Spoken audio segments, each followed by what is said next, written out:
While being surrounded by a jumble of things may not seem like a big deal, clutter can affect anxiety levels, sleep, and ability to focus.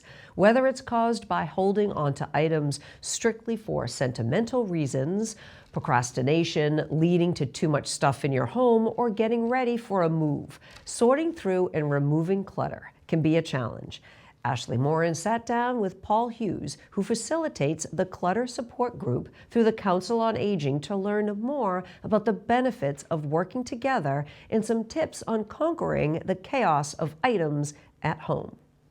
What are the consequences of clutter? Some of the symptoms of clutter and consequences are stress, depression, anxiety. And they may not be directly related, but they are a result of someone who does clutter or collect too many objects.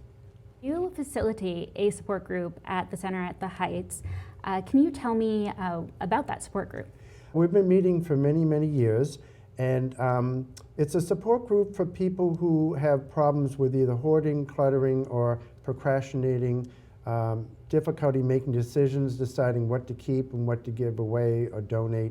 A lot of times people are either downsizing or moving into assisted living, and they can't take all their belongings with them, or in the extreme cases when people pass away and all the remaining relatives have to decide what to do with someone's stuff that they've collected for years.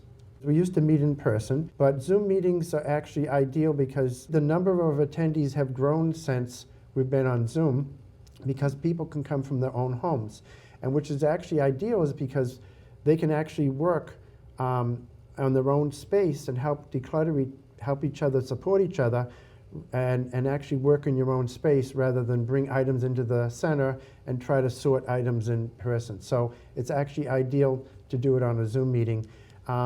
We try to say that we have the meeting doesn't have to be like a 12-step, it's not like anonymous, so to speak, but you know, people would like to come and, you know, figure they have too many items and need to like downsize. So that's what they're there for, to help you out. What are some of the issues that you address in the support group and tips for overcoming those issues? Yeah, some of the things we help with is dealing with procrastination. One of the definitions of someone who clutters is making decisions. So if you can't decide what to keep and what to give away, you just end up holding on for it forever. That's why the storage industry has kind of like grown to multi-million-dollar, billion-dollar companies, because people, they have too many things and not enough space to keep it. We do lots of tips, like if you're trying to do a whole house cleanup, it takes a long time. Don't say you're going to clean out your whole garage in a weekend. You set a timer, you do maybe 15, 20 minutes, do small tasks, don't try to go until you burn out. And, you know, actually go through the easy items first. Unread newspapers, you know, books, collectibles, sentimental objects, don't do those first. You'll get a roadblock and you'll never get started. You'll get discouraged. So start small, do a timer, try to make decisions like, what do I keep, what do I toss?